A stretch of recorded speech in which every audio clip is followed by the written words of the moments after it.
This is about more than a dog. It's about broken legacies, unspoken apologies, buried pain, and the quiet redemption we sometimes have to earn after the person we wronged is gone. It began the day the town buried its quietest soul. Joseph Joe Mitchell was a man of few words, a gentle touch, and a reputation that drifted in whispers through the sleepy town of Waverly Creek. He'd lived most of his 72 years in a small, blue house at the edge of town, tucked behind an old cedar grove. Folks remembered Joe not for what he said, but for the way he looked after things. His neighbor's garden when they were sick, the park benches no one claimed responsibility for, the rusted town clock that somehow always kept time. And always, at his side, was Cap, a large, wiry-furred mutt of uncertain lineage. Cap had come into Joe's life almost 15 years ago. No one could remember exactly where he came from, only that one snowy evening in 2010, Joe walked into the hardware store with a pup wrapped in an oil-stained towel and a rare smile on his face. "He found me," Joe said simply, and from then on the two were inseparable. In his later years, Joe didn't go out much, except to walk Cap. Every morning, like clockwork, they'd do a slow lap around the block, Cap always trotting ahead, stopping only when he felt the leash tighten. They shared everything: meal times, the front porch swing, and the quiet hours after sundown when Joe would read aloud from old Western novels while Cap rested at his feet. When Joe passed, peacefully in his sleep, the town mourned quietly. There was no family to call, no children, no surviving siblings, just a lawyer, a modest will, and a note scrawled on the back of an envelope: "Make sure Cap's okay. He's a good boy." The townsfolk made sure Cap was taken to the local shelter, just until arrangements could be made. But Cap had other plans. It was groundskeeper Henry who saw him first. He arrived at the cemetery that Wednesday morning to rake the leaves and check the new burial plots. Joe had been laid to rest 3 days prior under a modest stone marker that simply read, "Joseph M. Mitchell, 1949, 2021. A quiet man, a faithful friend." There, curled at the base of the headstone, was Cap. At first, Henry thought maybe someone had brought him. But there were no footprints, no leash, no note, just the dog, sitting, staring. "I figured he'd wander off once I fired up the mower," Henry later told reporters. But he didn't. He just stayed. That night it rained, the kind of bone-soaking, bitter rain that peeled paint and flooded gutters. Henry returned the next morning. Cap was still there, wet, shivering, still staring. Over. The next week, Cap became a fixture at the cemetery. He didn't bark, didn't whine, didn't chase cars or rabbits. He just stayed. Henry brought him food. Visitors left blankets. Someone from the church left a bowl of fresh water with ice cubes floating inside. But nothing could coax him away from Joe's grave, and word began to spread. By week 2, the story had reached the next town over. A reporter showed up from the county newspaper.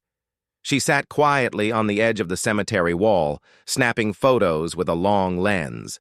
One showed Cap lying completely still in the fog. Another caught him lifting his head toward a sparrow perched on the headstone. The headline read, "The Dog Who Won't Leave. Cap Keeps Vigil Over Owner's Grave." The article went viral within days. And then the world came knocking TV vans, interview requests, photographers with tripods and lenses like cannons, animal rescue groups, dog psychologists. Even a famous pet behaviorist from Los Angeles flew in to study Cap's grief response. But Cap didn't care. He didn't flinch at the cameras. He didn't respond to the clapping or the calling. He ignored the whistles, the toys, the treats. All he cared about was the stone, the dirt, the memory buried 6 feet beneath him. Then, something strange happened. Henry noticed it first. Every night at precisely 10:22 p.m., Cap would sit up. He'd look toward the far corner of the cemetery, the dark part where the trees grew thicker, and he'd stare. Sometimes he'd let out a soft huff. Other times, a single low bark. But he never left. "What's he looking at?"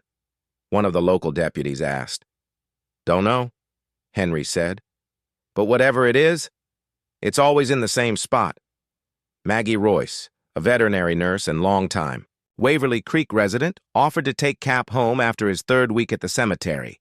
She approached slowly, crouched low, speaking softly. "Hey there, buddy. You want to come with me? Warm bed, good food." Cap looked at her, and for a moment, just a moment, his tail thumped once. But then he lay back down and turned his face to the headstone. That night, Maggie stayed. She parked her truck near the cemetery fence, left the window cracked, and waited. And at 10:22 p.m., Cap sat up again. This time, she followed his gaze. She saw nothing, but she felt something. A chill, a shift, a sense of absence. It was as if the cemetery itself held its breath. "The next morning," she told Henry. "He's not just mourning," she said. "He's waiting for something." Henry nodded slowly. "You think he's guarding the grave? Or maybe he's waiting for someone to come back." At the shelter, they reviewed Cap's microchip and vet records. Everything checked out, healthy, up to date, a well-cared-for dog. But his behavior was becoming harder to explain. He was no longer eating. He drank only when it rained. And he never slept more than a few minutes at a time. Someone suggested sedating him. Maggie refused. "If we sedate him and he wakes up somewhere unfamiliar, we'll break him. Let him decide. Let him show us what he needs." And Cap did. On the 24th day, he did something no one expected. He left the grave. It was early morning. Mist still hung low over the grass. Henry had just opened the cemetery gate when he saw Cap, standing and staring at him. Then Cap turned and walked, right out the gate, down the dirt road, toward the woods behind Joe's house. Maggie and Nick followed in a truck. He led them across 2 fields, down a winding creek, through brambles and hollow logs, places only a dog would remember. And then they arrived. At Joe's house, the back porch. The swing was still there. Cap sat beneath it and let out a single hollow whine. Inside the house, everything was untouched. Dust on the shelves, a book left open on the coffee table, a leash hanging on the wall. Maggie took a photo of Cap sitting beside the swing. Later that day, she posted it to the shelter's Facebook page with the caption, "Some bonds can't be broken." The post got 2 million views in 2 days. But the story wasn't over, because that night, Cap disappeared. They searched for 3 days. The town, the shelters, the woods, nothing. No prints. No fur. No barking in the distance. And then, on the 4th morning, Henry arrived at the cemetery. Cap was back, at the grave, covered in dirt, limping and bleeding. But he was there, and in his mouth was Joe's old leather wallet. The wallet was old, weathered and worn from years of use. The leather faded to a deep, scuffed brown. It was soaked from dew and streaked with blood from Cap's mouth, but unmistakably, it was Joe Mitchell's. Inside was a torn photograph, the corners curled, and a few folded dollar bills, a driver's license, a library card, a small creased receipt from a diner dated nearly 15 years ago. But none of that was what made Maggie's hands tremble when she opened it. It was the note. Handwritten, a single line. "Tell Evan I forgave him." She stared at it, heart pounding. "Who's Evan?"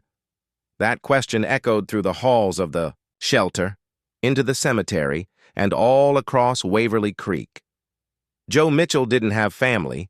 Everyone knew that, didn't he? Maggie called Claire Arliss, the town clerk who had access to the older municipal records. Together, they dug into birth registries, property filings, and even church baptism logs. And there, hidden in a forgotten ledger from 1985, they found a name, Evan Thomas Mitchell, son of Joseph M. Mitchell, born in Waverly Creek, disappeared from all town records in 2006. Age 21, no police report, no missing person alert, just gone. Meanwhile, Cap refused to leave the grave again. He rested, slightly, trembling, eyes tired, ears perked to every shift in the wind. The blood on his tongue had dried, but his limp remained. Maggie had tried to bring him back to the shelter to treat his wound, but the moment she unlatched the leash at the cemetery, he pulled away. He returned to Joe's grave, lay down, and dropped the wallet beside the stone. This time, he didn't just mourn. He guarded.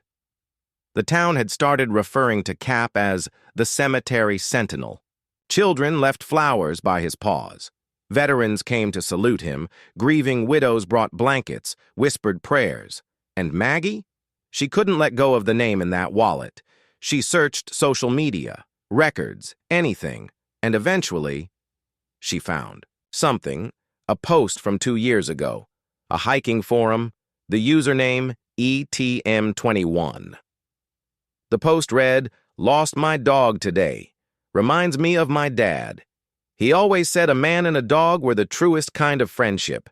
If only I could say sorry one last time." It was vague, but the tone was unmistakably real. Maggie replied. No answer. For 2 days. Then, "Who is this?" The message exchange was cautious. Maggie explained the situation. The grave, Cap, the wallet, the note. At first, Evan didn't believe her. Then, she sent the photo of the wallet, the picture of the note, the creased receipt. Silence. Followed by, "Where is he buried?" 2 days later, Evan Mitchell returned to Waverly Creek. He didn't look like Joe. Where Joe had been tall and quiet with soft eyes, Evan was shorter, sharp-jawed, with a kind of restlessness about him. But when he saw Cap, the bravado melted.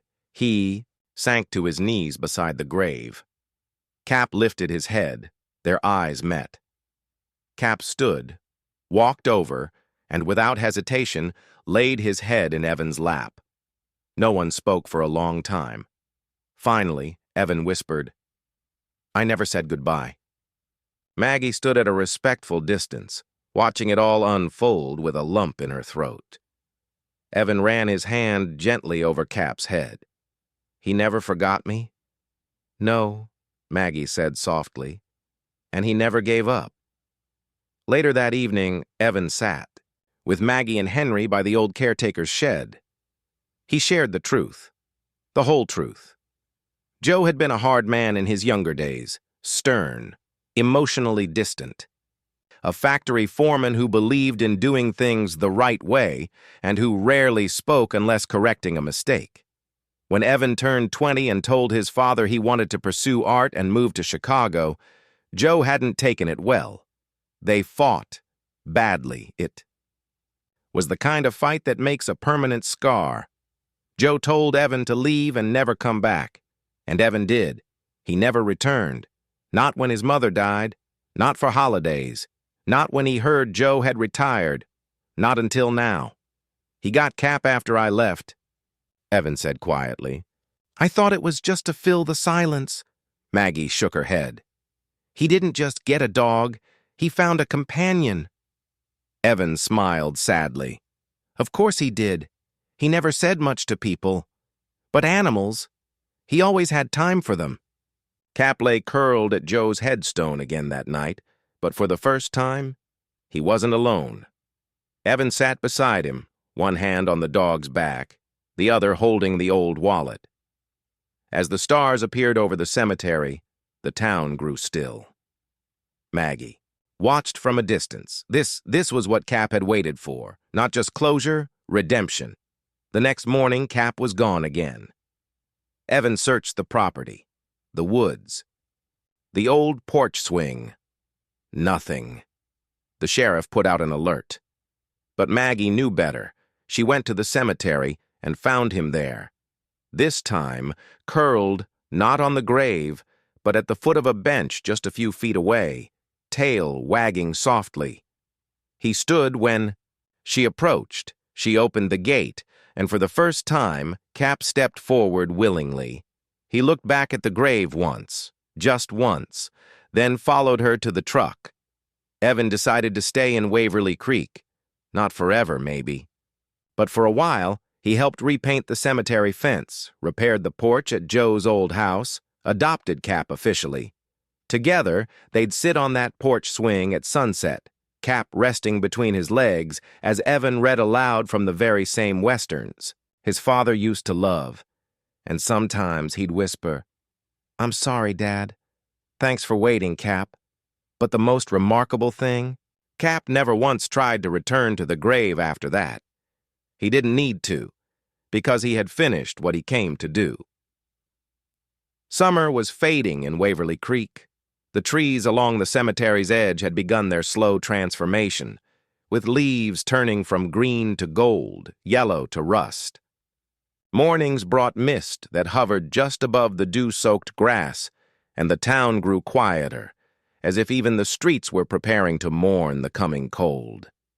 At Joe Mitchell's grave, the grass had grown thick again. Visitors still came from time to time, drawn by the viral tale of Cap, the loyal dog who wouldn't leave. Some left flowers, others left notes. One young girl left her stuffed animal, whispering, "He won't be alone anymore." But the bench near the grave, the one Evan had built with his own hands after Joe's funeral, was rarely empty. Every Sunday at dawn, Evan sat there, a thermos of coffee in hand, and Cap resting quietly at his feet. "Feels right," he'd tell Maggie whenever she joined him. "Like we're starting over." And for a while, that was true. Until the stranger came. It was early October when Henry, the groundskeeper, spotted the first signs. Boot prints. Not from the usual path, but from the opposite end of the cemetery, the unused service road that led to the woods. "Could be hikers," Maggie suggested when Henry reported them. "Maybe," he said. "But I've been here 12 years, Maggie. I know the difference between a hiker and someone who's watching." The next day, Evan came into the shelter with Cap. "He's been acting off," he said. "Restless, agitated at night, pacing." Cap stood near the doorway, tail low, nose twitching. His ears were up, but he didn't bark. Just stared at the open street behind him. Maggie knelt in front of him. "What is it, boy?" Cap leaned forward, sniffed her jacket, then looked toward the north end of town. "He's tracking something," she murmured. That night, Cap refused to sleep inside. He scratched at the door, circled the yard, and eventually curled up on the porch, eyes locked on the road, tail thumping softly with every passing shadow. Evan watched him from the window, heart tight. "Still watching for Joe?" he asked quietly, but Cap didn't look back. And the next morning, the first sign of trouble arrived.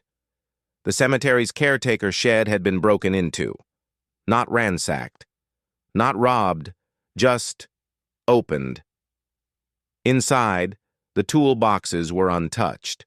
The shelves were in order. The mower was still there, but the notebook, the old spiral ledger where Henry logged all visitors, maintenance, and unusual activity, was gone. Henry reported it to the sheriff, who shrugged. "Probably just a prank.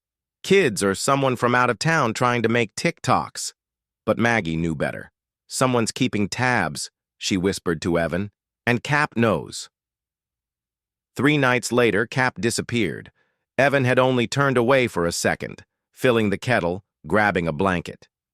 When he came back to the porch, the leash was still coiled, the gates still closed, but Cap was gone. He searched the block, the park, the trails behind the house. Nothing. Not a paw print, not a sound. Panic set in fast. By morning, the shelter had put out a notice.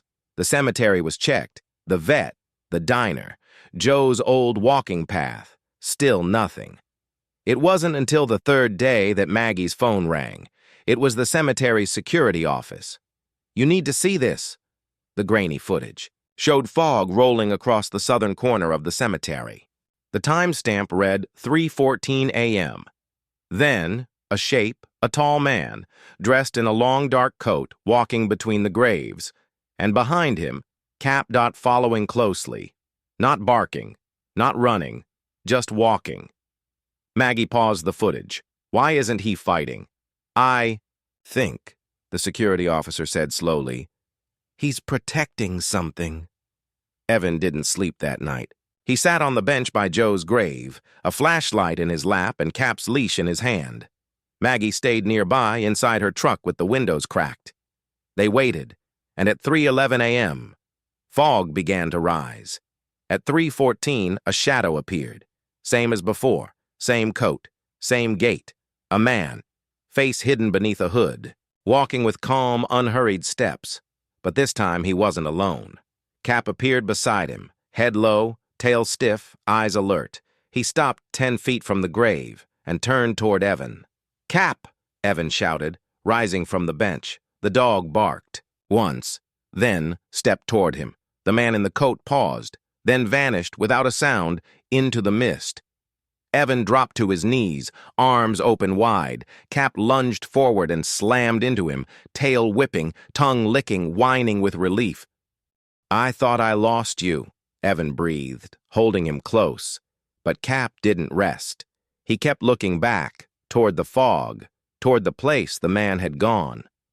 Later that morning, Maggie checked the cemetery ground again, behind the grave, near the fence, and she found something, a patch of disturbed earth, fresh. She called Henry. Together, they dug. Only a few inches deep, wrapped in plastic, was a folder. Inside, photographs, newspaper clippings, and a deed. Not to Joe's house, but to a property on the outskirts of town, dated 1994, in Joe's name, but signed over to someone else, Thomas Rivers. Maggie's hands shook. "Evan," she said when he arrived, "does the name Thomas Rivers mean anything to you?" Evan's face went pale. He nodded once. "That was my uncle." The story that unfolded shocked the town. Joe had once owned a stretch of land just outside Waverly Creek, wooded, quiet, unassuming. After Evan's mother died, Thomas had moved in, helping Joe raise his son. But somewhere along the line, trust was broken. Money went missing. Arguments escalated, and Joe signed over the property under duress, if the rumor was true. The family broke apart after that. And Thomas? He vanished. Left town, or so people thought. "Why would someone bury this at the grave?" Evan asked. "To send a message," Maggie said. "Or maybe to warn us." That night, Cap refused to sleep again.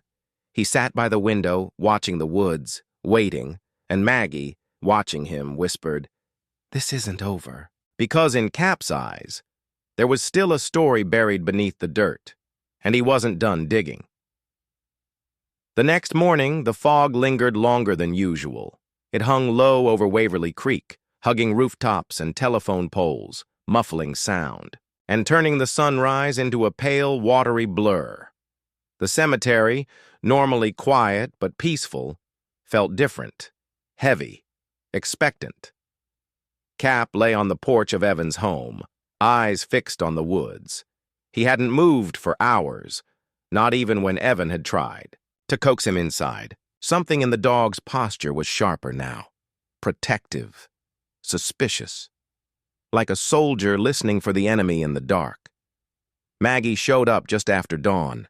She stepped out of her truck holding the folder they'd unearthed behind Joe's grave. "I've been up all night reading through this," she said. "The papers inside, they don't just prove Joe owned that land." Evan looked up, bleary-eyed. "What else is there?" Maggie opened the folder to a single sheet, weathered and yellowed, barely legible, a hand-drawn map. The map showed a crude outline of Waverly Creek's forest borders, specifically the southern stretch near an old trail no longer marked on modern maps. The parcel labeled Mitchell property was circled in red, and just beyond it, handwritten in shaky ink. Old mine, entrance sealed, 1978. "Did you know there was a mine back there?" Maggie asked. Evan shook his head. "Never heard of one. Not from my dad, not from anyone." Maggie glanced down at Cap. "He's been trying to show us something since day one," she said. "Maybe this is it." By late morning, Evan, Maggie, and Cap were on foot, hiking through a part of the forest few in town ever ventured into. The deeper they went, the more the trail vanished beneath moss, leaves, and thyme. Cap led the way. He didn't need the map. He already knew. It took nearly 2 hours to reach it, a flat stone face partially hidden beneath ivy and collapsed branches. The entrance to the mine wasn't obvious, but Cap found it, paws scrabbling at a section of damp earth until a rusted piece of metal, possibly an old gate, was visible. They cleared the rest by hand. What they uncovered made Maggie's skin crawl. A wooden door, rotted and warped but still intact, blocked the path down into the earth. Nailed into the center was a metal plate, Mitchell Ridge shaft, sealed 1978. No entry. Cap growled. Low. Deep. Warning. Maggie turned to Evan. "We need to go in." Evan blinked. "Are you serious?" "I don't think your dad was just burying. Old family drama. If someone went to the trouble of hiding that deed at his grave and Cap led us here, there's something down there." They returned to town for supplies. By sundown, they had lanterns, rope, and enough courage to crack open the past. Cap never left the entrance. That night, under the light of a half moon, Maggie and Evan pried open the mine door. The air that poured out was cold and still, smelling of damp stone and old secrets. Cap stepped inside without hesitation. They followed. The tunnel was narrow, just tall enough to walk upright, though Evan had to duck more than once. Their lanterns cast long shadows on the jagged rock walls. Occasionally, the beams caught rusted rails embedded in the floor, remnants of mining carts long abandoned. They moved slowly, deeper into the dark, and then they found the room. It wasn't a natural cave. It had been carved by hands, not water. Inside were crates, old camping gear, even a rusted wood stove. Someone had lived here not recently, but not decades ago either. Maggie ran her fingers over the top of a crate. Dust rose, but not much. Maybe 2, 3 years, she guessed. Cap moved toward a corner and barked, sharp and loud. Evan followed him and saw it. A wall of newspaper clippings pinned to a wooden board, preserved inside a plastic sleeve. Dozens of them, all about Joseph Mitchell. Obituaries, letters to the editor, photos of Joe and Cap walking through town, and beneath them, handwritten notes in all caps. "He took everything." "He lied about the land. He'll pay." Evan took a step back. "My uncle," he whispered. "This was Thomas. He never left." Maggie opened one of the crates. Inside were maps, red string, blueprints of Joe's house, and in the center of it all, an open journal. The last entry read, "He has the dog. He's getting old. Soon. I'll get what I'm owed." Evan felt the cold in his chest settle deeper. This wasn't just about the land, he said. He hated him. As they stood in silence, Cap let out another sharp bark, this time from the tunnel entrance. When they turned to look, they saw a silhouette at the door. A man, tall, watching, then gone. They raced outside, lanterns swinging wildly, beams cutting, through trees and fog. But whoever it was had vanished into the night. Cap snarled and paced at the edge of the trail, nose to the air, tail stiff. "He was here," Maggie said breathlessly. "He was watching us." Back in town, they reported. What they'd found to the sheriff, he was skeptical. "No one's seen Thomas Rivers in nearly 20 years, he said. "We don't even know if he's alive." "He's alive," Evan said, "and he's still after something." The sheriff promised to send a unit to investigate the mine. But Maggie didn't wait.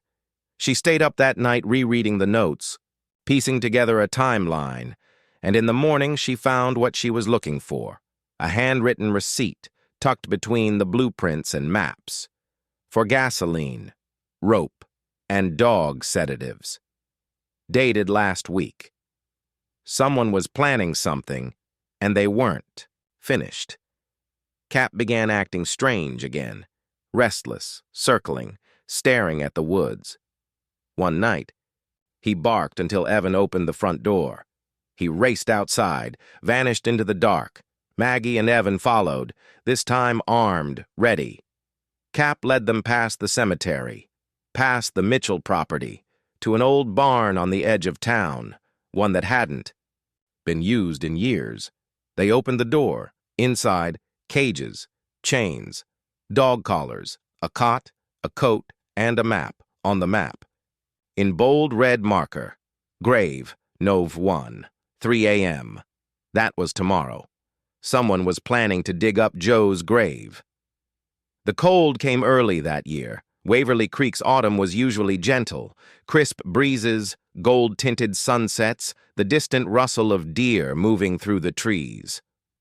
But this November brought a sharper bite, one that crept through windows and crawled beneath doors, whispering warnings to anyone who dared ignore the signs. And for Evan Mitchell, the warnings were clearer than ever. Someone, his Uncle Thomas, was coming for the land, for revenge, maybe even for Cap, but most of all, for the past.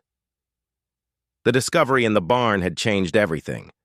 It wasn't just a rumor anymore. Thomas Rivers was alive. He had returned, and he had been watching them for weeks, maybe longer. The plan outlined in the journal, the cage setup, the map with a date and time, grave, Nov 1, 3 a.m., all pointed to one horrifying conclusion. He was planning to dig up Joe Mitchell's grave, to desecrate it, to destroy what remained, or maybe, more chillingly, to unearth something he believed Joe had taken to the grave. Sheriff Langley dispatched a deputy to stake out the cemetery overnight. Evan wasn't satisfied. Neither was Maggie. So that evening, she arrived at the house with Cap's leash in one hand and a duffel bag in the other. "Thought I'd stay on watch?" she said simply. Evan nodded. "We'll take shifts." Cap sat at the door, tail thumping once. He understood. He always did. At 1:37 a.m., the wind picked up. The cemetery lights flickered. At 2:08, Cap sat up straight, his ears twitching. Maggie rubbed her eyes. "You hear something?" Cap stood. A soft growl built in his throat. Then he bolted for the door. Evan and Maggie were on their feet in seconds, boots crunching over frost-covered grass as they followed Cap down the old dirt road leading to the cemetery. The stars had vanished. Fog was rolling in. And ahead of them, beneath the sliver of moonlight, a shadow moved. They arrived at Joe's grave just after 2:56 a.m. Cap was already circling the headstone, tail rigid, nose to the earth. Then they saw it, a shovel, half sunken into the dirt, freshly disturbed soil scattered at its base, and beside it, footprints. Someone had started to dig, but fled. "Spread out," Evan said. He moved left. Maggie followed the prints right. Cap stayed by the grave, low to the ground, growling, watching the woods. Then, a snap, a branch, a figure, running. Maggie shouted, "There!" Evan was the first to give chase, crashing through the underbrush, boots sliding on wet leaves. Cap tore past him in a blur of motion. The figure tripped, just ahead, then scrambled to their feet. Cap caught up first, a bark, a growl, a scream, and then silence. They found him 10 feet into the tree line, pinned against a tree. Old, gray-bearded, wearing the same coat seen on the cemetery footage weeks ago. Cap stood between him and the shovel, unmoving, protective. The man, Thomas Rivers, held up his hands. "I didn't come to hurt anyone," he rasped. "I just want what's mine." Maggie aimed her flashlight at his face. You were going to dig up a grave. Joe buried the deed, Thomas spat. The original one. The one that proves it was mine. That land, it should have been mine. Evan stepped forward, voice low, calm, steel under velvet. You lost your family over that land. I lost everything because of him. No, Evan said. You lost everything because of you. The sheriff arrived 10 minutes later. Thomas Rivers didn't resist arrest. He just kept muttering as they took him away. That dog never should have come back. He was supposed to die with Joe. The next day, Cap didn't leave the porch. Didn't need to. The threat was gone. The past, unearthed. The man who'd haunted Joe's final years was in custody. And the story, the real story, had finally come to light. Joe hadn't just owned that land, he had protected it, and maybe somewhere in those final months, he had made peace with the son he hoped would one day return. Weeks passed. Cap returned. To his morning walks, Evan opened Joe's old house again, started cleaning the garden, sanding the porch swing. Maggie still visited every Sunday, bringing fresh treats and sitting on the bench near the grave. Sometimes Cap would sit beside her. Other times he'd just lie near the stone. Not because he was waiting, not anymore, but because that's where it had all begun, and some places, no matter how painful, are worth returning to. Then, one morning, months later, Evan woke up to find Cap sitting by the door again, staring at the cemetery road. Evan smiled. Want a visit? Cap wagged once. They walked together, no leash, just two silhouettes moving through mist and memory. At the grave, Cap sat quietly. Evan did too, and as the morning sun broke through the trees, Evan leaned down and whispered, "We did it, Dad. He stayed with you until the end, and now he's staying with me." Joseph Mitchell, 1949, 2021. A quiet man, a faithful friend, and the dog who never left his side.